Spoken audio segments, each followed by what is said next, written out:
Your Excellency, I'm a very lucky moderator because with your keynote speech, you have set the scene perfectly for what we are trying to achieve with this panel. So thank you very much. We are going to continue the theme that Your Excellency started about lessons learned. In the faces of a lot of changes that took place in the previous decade, we are talking about things that happened from a geopolitical perspective in the region and the world.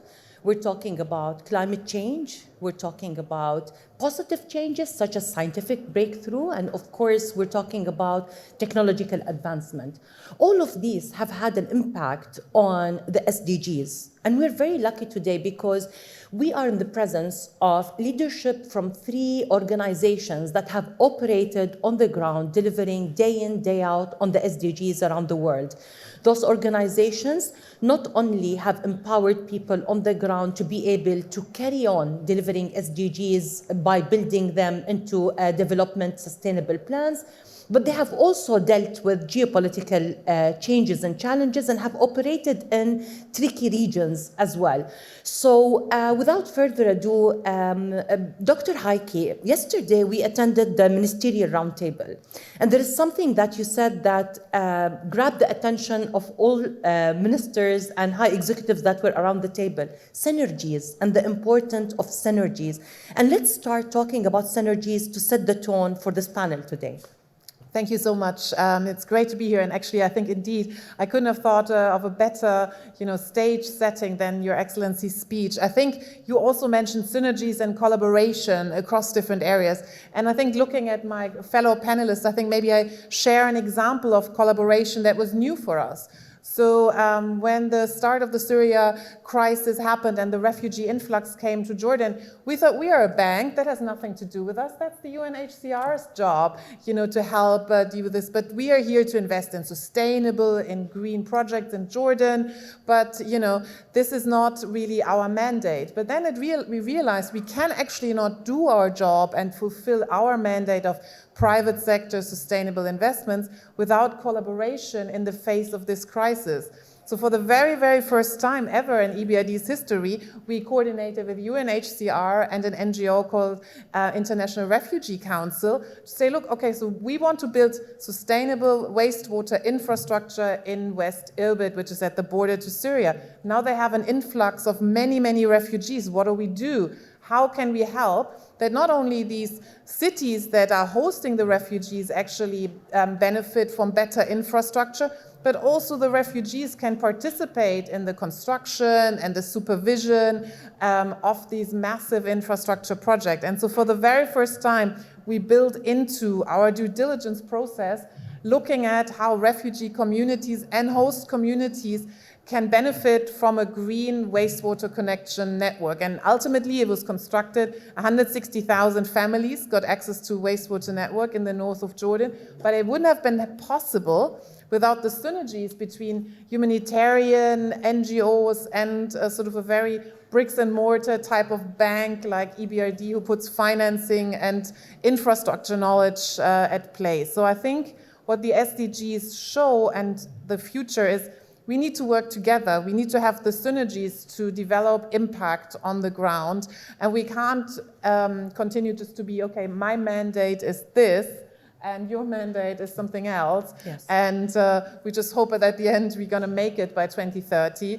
But it's really about synergies, but also about trade-offs. So I think we needed to see in this example, host communities may feel a bit threatened by the refugees getting jobs. So we actually needed to really talk a lot to the host communities with the help of UNHCR and IRC to explain this is actually, the pie is getting bigger. Everyone will benefit from the jobs that are created, and there will be enough jobs, and everyone will be ultimately also connected to the infrastructure network. But you also need to really be honest, and I like the fact on the scenarios you need to address trade-offs and where can you really make sure you need to mobilize donor funds to help so that everyone was actually benefiting from this additional project. So I think synergies and trade-offs are an important way of looking also on how we can maximize our partnerships going forward. Your Excellency, I was really privileged to be at the Global Refugee Forum in Geneva in December. And the discussion that we started with Dr. Heike talking about synergies and talking about partnerships, it was also a discussion that was addressed in a lot of keynote speakers during the forum and in a lot of panels as well.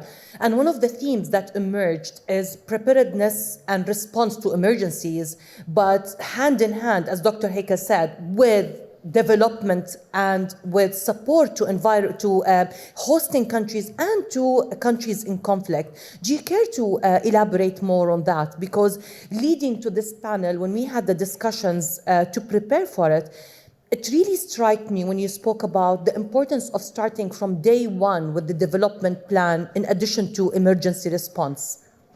No, thank you very much. And I think my colleague from EBRD said it very well. We have an incredible displacement crisis around the world, and we've never had so many refugees, internally displaced persons. We're talking about 114 million people displaced, and unfortunately, this is a number that is increasing very, very fast. If you look at the numbers that we had just 10 years ago, we're probably at 30 million or so. So I would say the biggest danger for us as a human community and the biggest obstacle to achieving SDGs is indeed the fact that we have more and more conflict and that we have more and more displacement. The answer to that is, of course, prevention, dealing with conflicts, avoiding conflicts, but it's also what my colleague from EBRD just said, spoke about now. It's working together and making sure that we respond better to displacement crisis.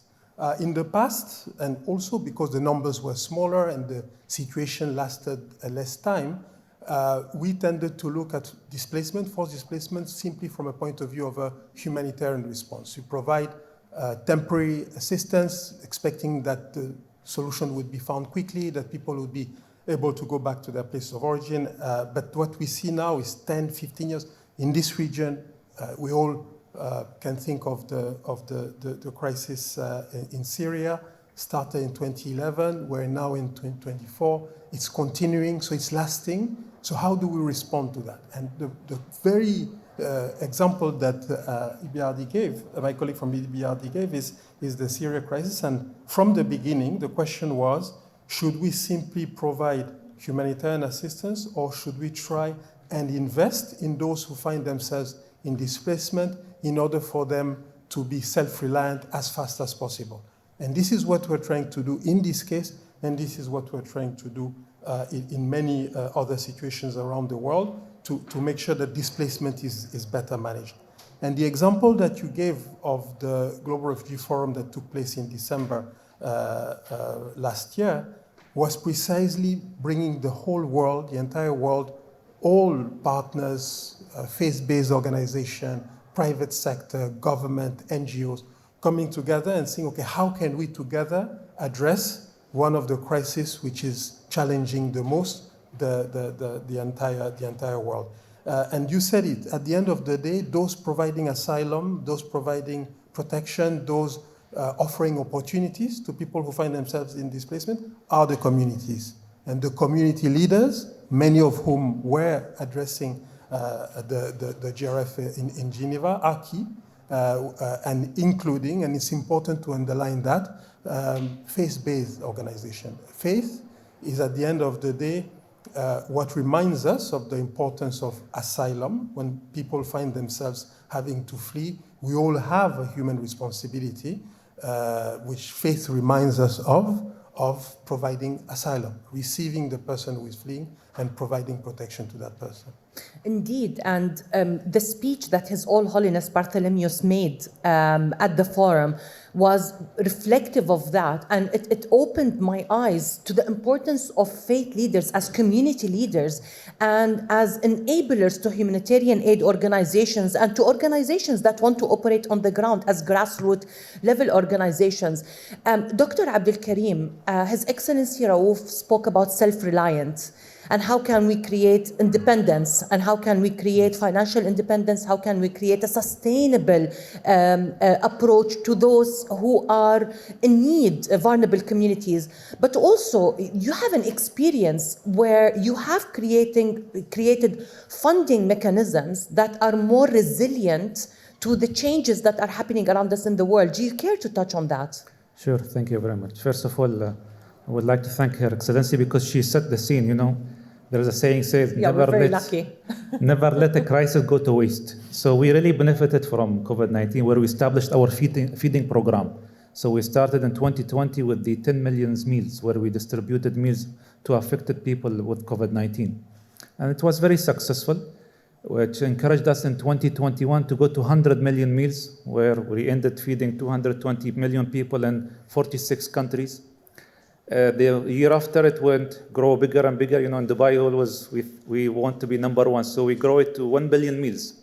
And within 1 month we reached 50 countries and we distributed billion meals.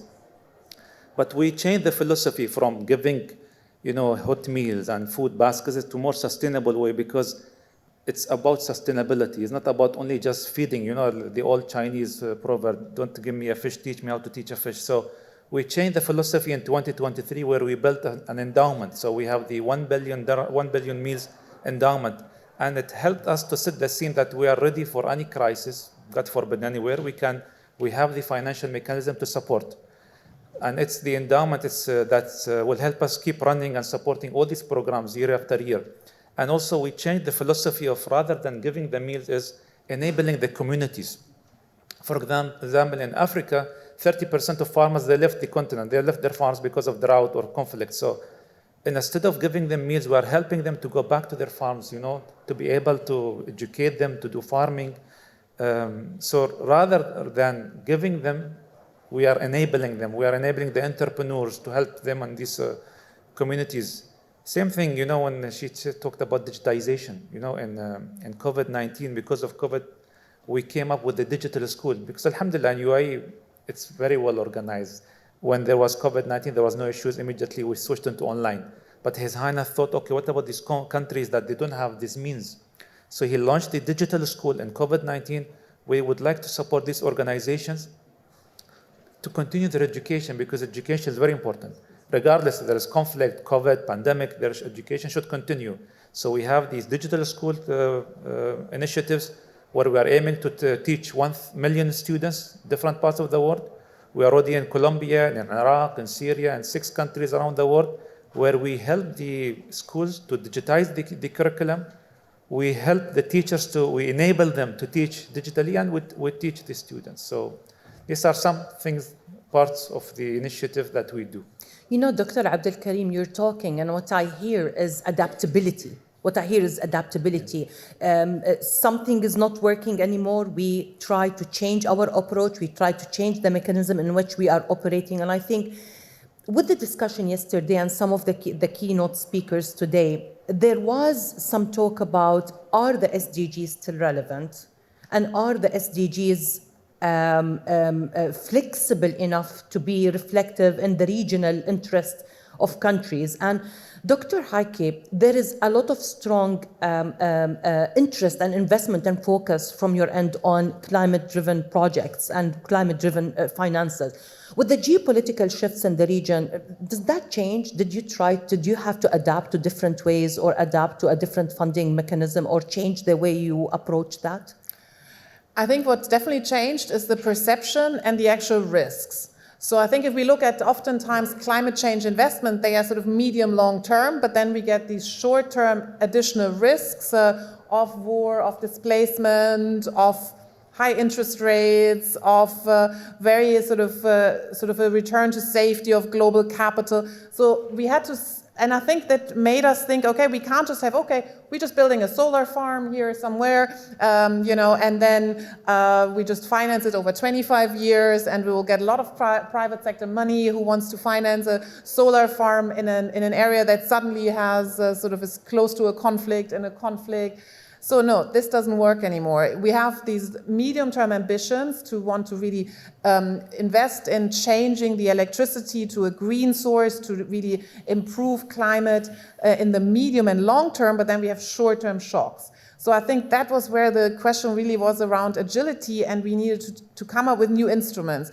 We had to come up with new partnerships with climate funds, but also new instruments. Okay, so who is guaranteeing risk? So I think climate insurance have become much more important. We partner up with insurance company that would insure particular short-term climate risk, or we would also come up with our own guarantee instruments for political risk. So I think we needed to be more adept to basically match the short-term risk with the long or medium-term ambitions. And so I think that is still the challenge for all of us to achieving the climate goals. I mean, this country has hosted an amazing COP last year with really ambitious targets on renewable energy, energy efficiency. And I think if all of us want to achieve these targets, we really need to think more about risks and also more about mobilizing global private capital. And they actually look only about the risk-return profile. I was at a panel at the COP where they said, oh, look, your region, Heike, in the Middle East, North Africa, outside the Gulf, that's like 1% of what we care about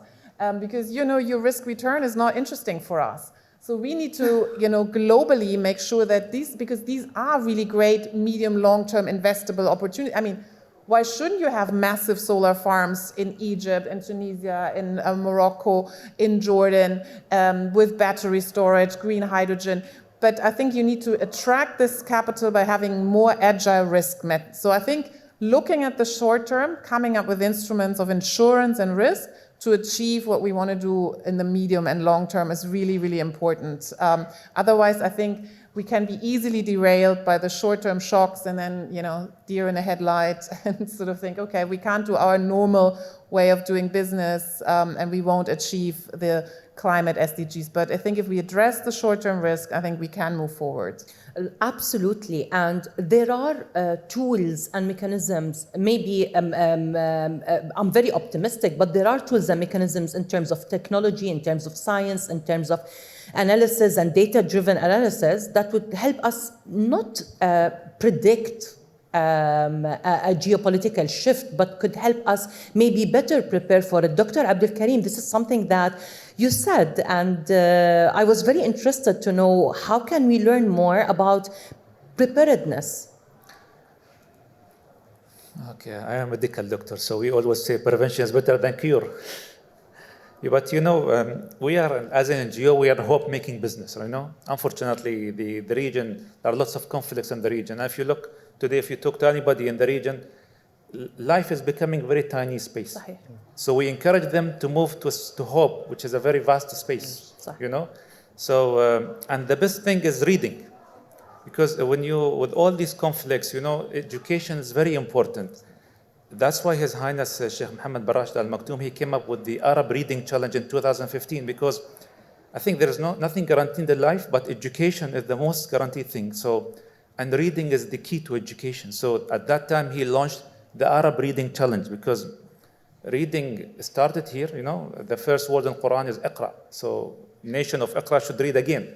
So he came up with these initiatives, and it's beautiful when you go to these, we travel to the countries that they participate. Like, for example, I was in Syria in June last year. It's beautiful when you talk to these children who came from different parts of the Syrian, and there are lots of wars everywhere there, but when they come, their mission is to come and read, because when you read, you move away from the war where they are to blue skies and, snow in Europe or somewhere. So it's beautiful. And when you talk to them, you don't talk to a child of 8 years old. You feel that you're speaking to a scholar who read 50 books.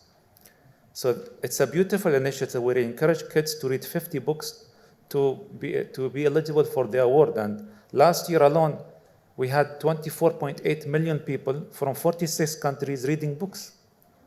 So imagine, over 7 years, more than 104 children read, 104 million children read. So we assume billions of books were read. So by this small initiative alone, you seed hope. And we hope in the future you will have a tree full of hopes. But with this program, if you care to elaborate a little bit, you started 7 years ago. Yes. Have we created the future doctors? Have we met the future engineers? See, the good thing about these children when they read, so we know they either become doctors, scientists, engineers. They'll will never be terrorists, because education enlightened them. They know there's a light at the end of the tunnel. Some of them ended doctors, When you talk to them, they want to go to MIT, Harvard. So enlightenment is very important. Regardless where they come from, they see a very bright future. And for them, the dream when they qualify is to come to Dubai, because when they come to Dubai, they see the future. So we see lots of alignment in their eyes. And we are very hopeful that tomorrow they are the change engines for the better of their futures. As a proud Emirati, I see this very fitting, holding the World Government Summit in Dubai, because we have proven to have mastered the art of strategic planning and objective setting and accelerating our objectives and changing when times needed to change. And we've learned a lot. And the lessons that we are sharing with the world are lessons of hope, as you said.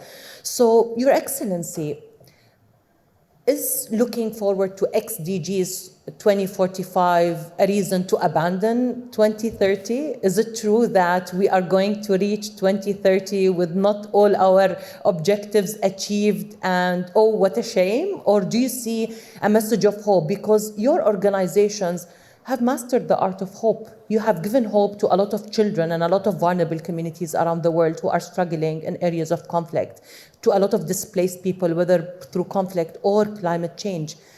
Do you see that there is still space for delivery coming 2030? No, I very much think so. And I think the fact that we have a focus, that we have a clear objective, and the way also you describe, to set a clear objective and saying this is what we want to achieve by 2030. And by 2030, we will see where we stand. But at least we have a clear target of what we're trying to achieve. Indeed, as you said, UNHCR is about hope, is about also reminding that at the end of the day, humans are very positive, are very welcoming. What we see all around the world, and when I made reference earlier to 114 million people being displaced, these are 114 million who are being received by people, who are being given an opportunity to learn, as you said, Dr. earlier, who are given an opportunity to be treated, given an opportunity to restart their lives. Because in many places around the world, when you find yourself in a situation of displacement, your dream, what you want to achieve is to live normally and rebuild your lives. And you can only do that if you have a community that gives you that hope, that allows you to do that. So the SDGs are good, and including for refugees, in the sense that it first says that don't exclude, do not leave anybody behind. I mean, that sentence is a very important one, leave no one behind, and to underline the fact that human rights are for everybody, including people who unfortunately find themselves in situation of displacement. So for that, the SDGs are important, provided that everybody is included. And that's what we are pushing for. But I must say, and what you said earlier, 20 years ago, to have international financial institutions putting forced displacement at the center of some of the objectives is something that was not happening. The number of organizations, private sector organizations, who are now coming to the table, who are now providing support, was not necessarily the case before. So there are a lot of conflicts, it's true, all around the world, which need to be resolved. And listening to the minister earlier, and the history of Rwanda, which is a history of resilience, of a conflict, terrible conflict, and a country coming back from that and being a leader on the continent, also shows where we can go if we all work together with this idea of hope and with a clear focus on what we want to achieve. So I think, where will we be in 2030? We will see, we will measure, and then we will continue to try and achieve the objective that we need for the whole humanity. Dr. Haki, the only constant is change. And with the ever-changing map and landscape around us, what do you think is the one thing your organization shouldn't deviate from, no matter what changes happen? What do you think your organization should continue to focus on in order for you to empower communities in the region? I think it's always about the impact on the ground. So I think however many discussions we have on strategies and changes in concepts and models, I think we should never lose the focus on what is the impact on the people in the countries that we're trying to achieve, be it through, education, be it through investment for jobs, be it through investments into the, green agenda, green transition. I think the key is we need to look at what do we achieve. So I think at one point we also looked at what should we summarize what EBRD does, and then we say invest in changing people's lives, because it's really about, we make investments, but it's not about abstract, it's about the lives that are improved. And so I think the education, the books, the refugee getting actually their own livelihoods back, I think it's all about these changes that we achieve. And I think I also feel very hopeful that we are taking this stock taking now on the SDGs, but it's not a sort of a defeatist way of looking at it, but it's actually a hopeful way. What can we learn? What can we learn? We learned from the introduction, the keynote speech, what can we learn about different scenarios? What can we learn working better together? I've never talked to a refugee agency in my in the first 10 years of my job at EBRD. So what can we learn in trying building partnerships that we haven't built before? And, also how can we improve? So I don't think we should come to a moment where we take stock and, we didn't achieve everything, let's regroup. No, where can we improve? And it's a constant way of, I think the SDGs are valid, the narrative is valid, but we can do a better job in working together and be even more inclusive. So I think 75% of what I do is talk to the private sector and invest with the private sector. I think we can do a better job, I can do a better job in explaining the SDGs to the private sector and bringing the private sector in. So I think there are a few more groups that we can bring in more, and we can collaborate more, but I think that's why I'm still hopeful, because we're already talking about it and we're already, improving, doing scenarios, trying to do better. May I invite you to share more insight on the inclusion of the private sector? Because when in the previous years, it was not the most immediate partner that comes to mind when you talk about humanitarian aid, or when you talk about investment in people and investment in areas where there's conflict. But now the private sector is really being included in a lot of the discussion. Do you care to elaborate more, since you've touched on that before we move to the other panels? I mean, maybe just to say, I think we also in the private sector, we need to move beyond corporate social responsibility. It can't just be like this, we are a lovely company, and then we want to do a little bit, we train 5 people. No. True. It has to be really core, it has to be mainstream, and for that it has to be integrated in what the private sector does. So maybe I stick with my original example with the wastewater network in West Irbid in the north of Jordan for Jordanians and Syrian refugees alike.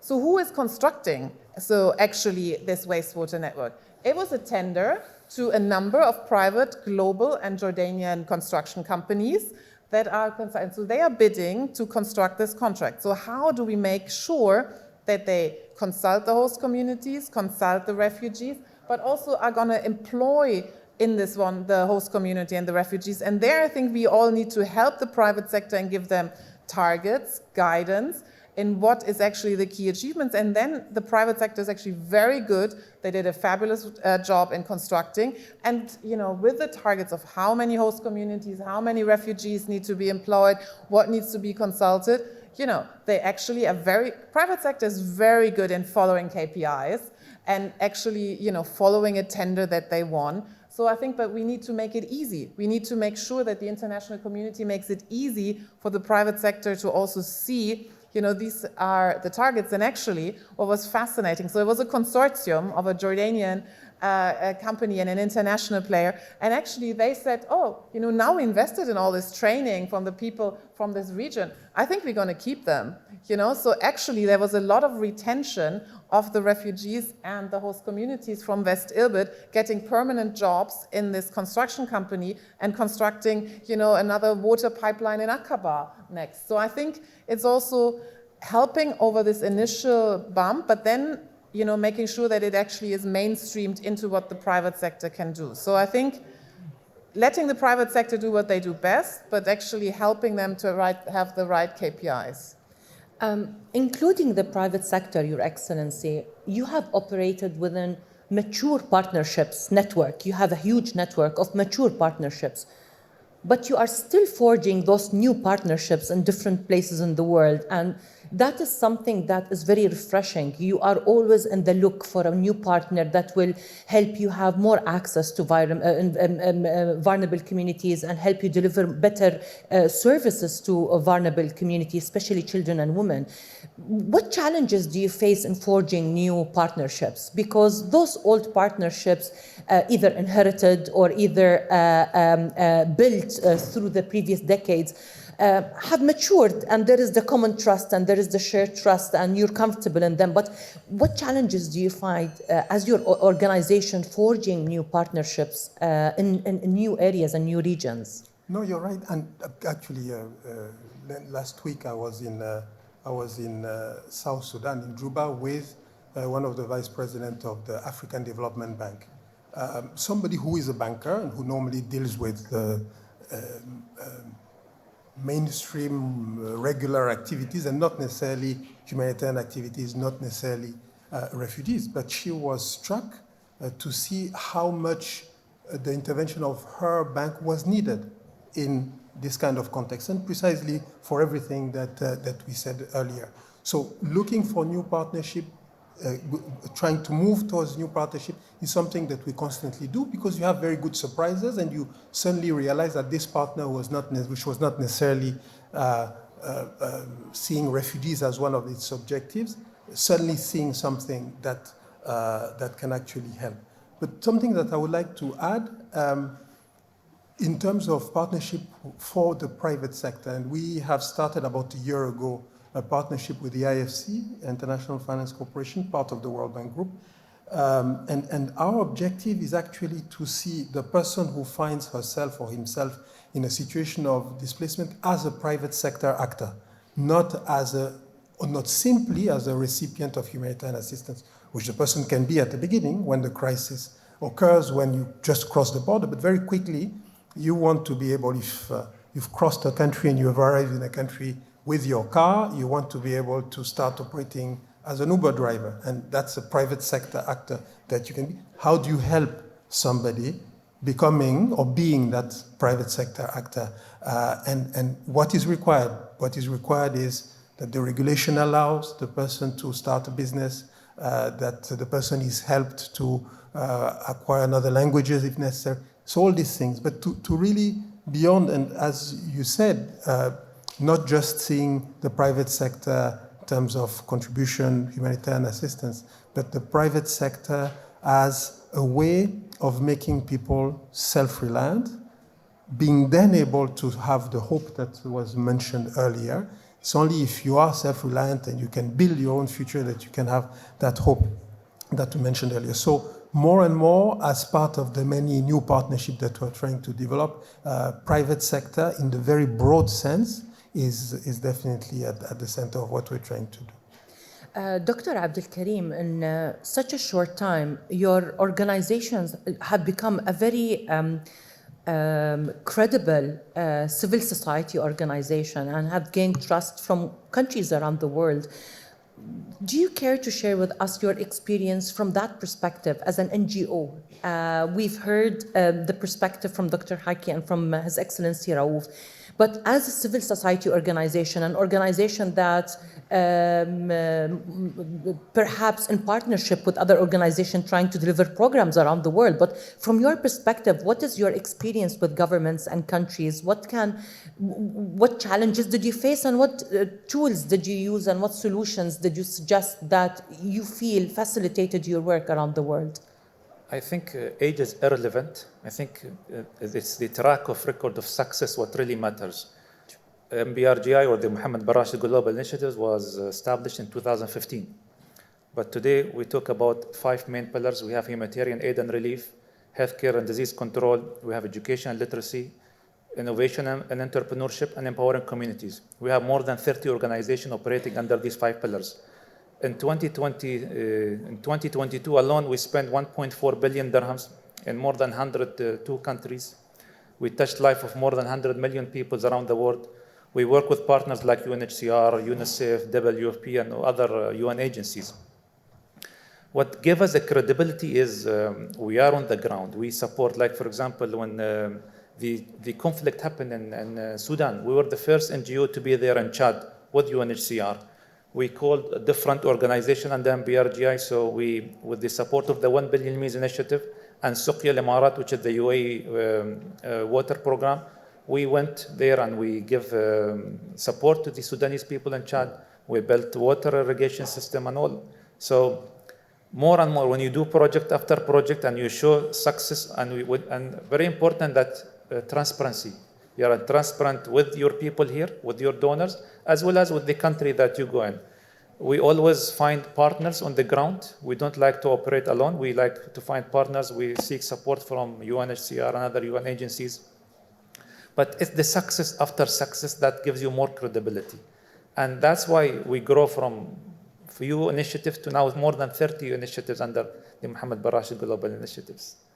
That's absolutely incredible. And I think for a civil society organization to be able to have access, because in reality, those organizations, civil society organizations, they are the grassroots level organizations that have access to communities and can facilitate the work of bigger organizations who seek to invest in a community or seek to provide support or to provide aid in a community. And the inclusion of civil society organizations is very important in the discussion in SDGs. In order for us to be able to end on a note of hope, because I feel this session was a hopeful session because we shared lessons learned and we were able to deviate from conflict areas into a track record of delivery. What message do you want to give the world when we are talking about resilient SDGs? What do you want to tell governments about resilient SDGs? What are the possibilities?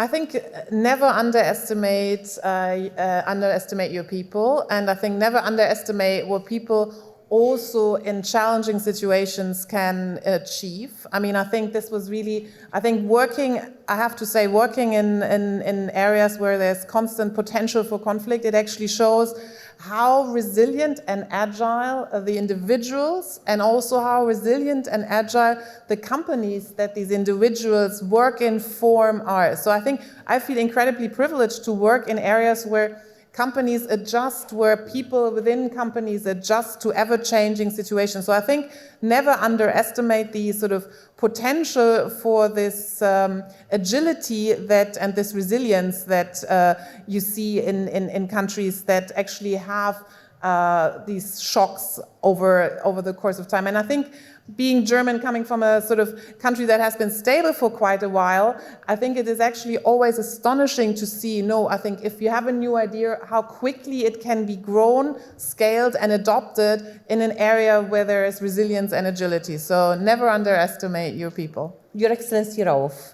what's your message of hope to governments about resilient SDGs? First, it's the fact that the communities which receive refugees with open arms should be helped, should be celebrated, should be supported. What we often see is that as you help host communities, you're also helping refugees, displaced persons, and vice versa. So I think that's a key point to underline. The other thing is the fact that we see more and more partners coming to the table. You made reference to the situation in Chad. The Sudan crisis is one of the most recent displacement crises. More than 7 million people have been displaced since mid-April. But what you see in Chad, what you see in Central African Republic, what you see in South Sudan, what you see in Egypt is communities that are receiving people. So that is the value of the wealth of humanity, and I think we have to make sure that we celebrate that and continue to support that. Thank you, Doctor. Thank you, Your Excellency. Dr. Abdul Karim, your message of hope for resilience SDGs. Definitely, hope with the message. So I think what we need to do is not to reinvent the wheel again. You know, there are lots of NGOs and civil society organizations and UN agencies that are doing lots of projects on the ground. True. Rather than us inventing a new program, we should find out who's doing what and do a partnership, because when we do partnership, $1 becomes $2. And for example, we have a project with the UNICEF, what it's called Child Nutrition Fund.